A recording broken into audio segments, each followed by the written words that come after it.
ज्योती, काय ग? दादा आल्याशी झोप येत नाहीये ना? अगं नाही, मला ना रिक्षाचा आवाज आल्यासारखं झालं म्हणून आले. आणि दादा पण एवढा वेळ असं बाहेर राहत नाही ना. अगं फोन करून बघ त्याला. अगं स्विच ऑफ येतोय त्याचा फोन. चार्जिंग संपलं असेल फोनचं. आई नाही अगं, असं होत नाही कधी. म्हणजे चार्जिंग संपणार असेल तर तो आधीच फोन करून सांगतो की मोबाईलमध्ये चार्जिंग नाही आहे. हो आई. आणि सुजयसुद्धा मेसेजचा रिप्लाय करत नाही अगं. काय? सुजयचाही फोन नाही? अरे देवा, म्हणजे कुठली अडचण आली नसेल ना त्यांना? आई आई आई जरा शांत होतो. हो आई, शांत हो, उगाच अस्वस्थ होऊ नकोस. हो. काय झालं? दादा आला नाही अजून? नाही. अगं ज्योतिताई, चंदू काकांना कॉल करून विचार ना. बहुतेक सुजय दादाला सोडून दादा स्टेशनवरती भाडी मारायला गेला असेल. आणि चंदू काका रात्रीचे तिथेच असतात. त्यांना फोन करून विचार. तिथेच असेल ग तो. नाही अगं, तो असं न सांगता भाडी मारणार नाही, खात्री आहे मला. नाही आई, तरी पण मी एकदा काकांना विचारून बघते. त्यांना माहित असेल तर. हॅलो काका, दादा आहे का स्टेशन जवळ? नाही ग, नाही दिसला मला. का ग, काय झालंय का? आई नाही ठीक आहे मी ठेवते. हा फोन ठेवते. ज्योती काय म्हणाले ग? काही नाही, दादा असेलच इथे कुठेतरी असं म्हणत होते. मी काय म्हणते आई, तुम्ही तिघी झोपता का आता?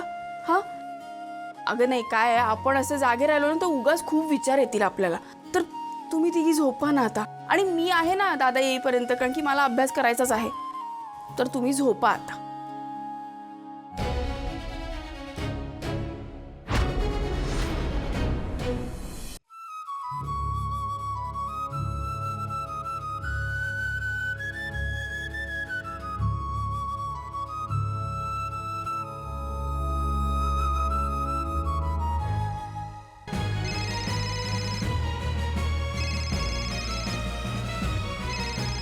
सुभद्रा काकू. हॅलो. हॅलो ज्योती, अगं सुजय अजून आला नाहीये घरी. तिथे आलाय का? हॅलो, अगं बोलत का नाहीयेस तू? अच्छा, म्हणजे तिथेच आलाय ना? आणि आता खुणावून तुला सांगत असेल माझ्याशी काय बोलायचंय ते. शहाणा आहे.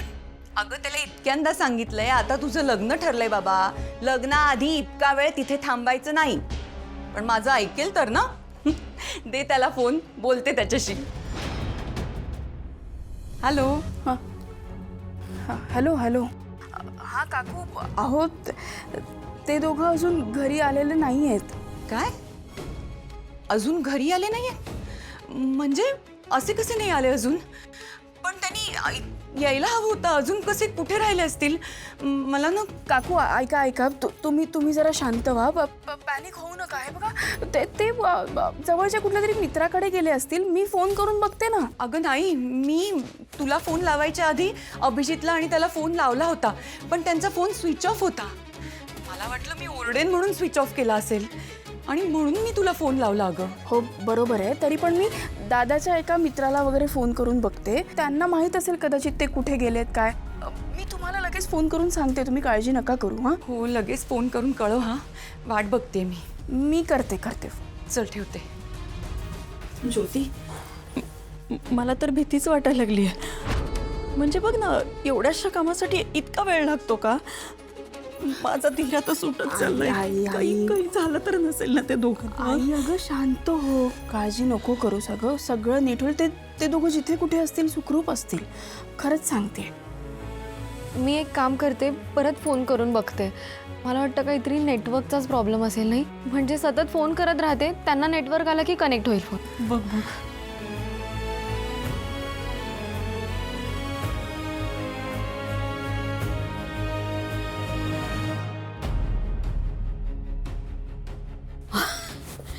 आलास बाबा, केव्हापासून वाट बघते तुम्हा दोघांची. जीव भांड्यात पडला बाबा.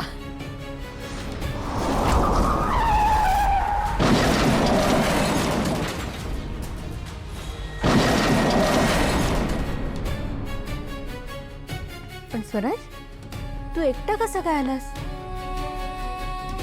दीप कुठे आहे? दीप दीप कुठे आहे?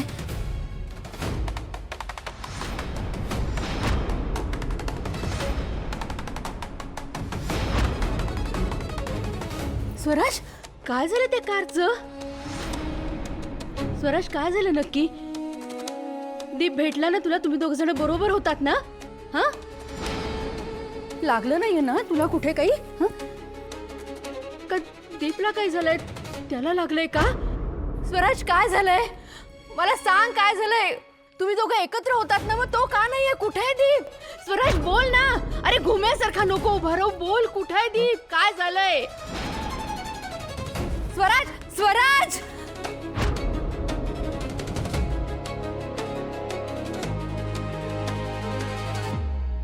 देवा, विना आधाराच्या या घराला फक्त तुझा आधार राहिलाय. जेव्हा जेव्हा आमच्यावर संकट आली तेव्हा तू पाठीशी उभा राहिला. आता पुन्हा एकदा हात पसरते. माझा अभि, सुजय जिथं कुठं असतील तिथं त्यांना सुखरूप ठेव. पण मनात नको नको ते विचार येतात. माझ्या अभिला माझ्यापर्यंत सुखरूप पोचव, सुखरूप पोचव देवा. लागला? हे दोघं कुठेच दिसत नाहीये. मी चौकापर्यंत जाऊन आले, रिक्षा स्टँडवर पण नाहीये तो.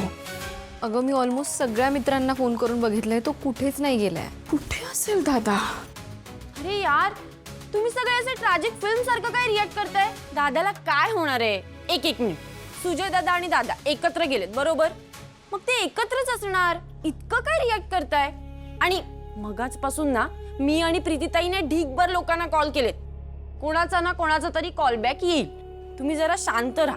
आणि मला ना खरं तर मनापासून वाटते की पुढच्या 5 मिनिटात एकतर दादाचा कॉल येईल किंवा सुजय दादा आणि दादा स्वतःच प्रकट होतील.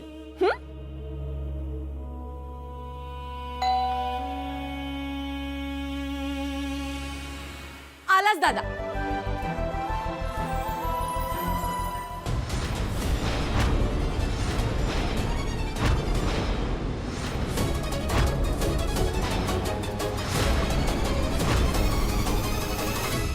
अभिजित सावेकरांचं घर हेच आहे का? हो, काय झालं साहेब? नाही, तुम्हाला आमच्या बरोबर यावं लागेल.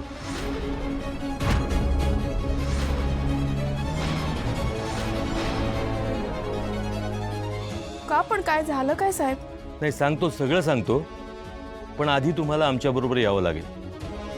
अहो साहेब, आम्ही येतो, पण काय झालं ते सांगाल का? म्हणजे माझ्या भावाने काही केलंय का? काहीतरी कल्पना द्या ना. म्हणजे हे बघा, अभिजित सावेकरांच्या रिक्षाचा ऍक्सिडेंट झालाय.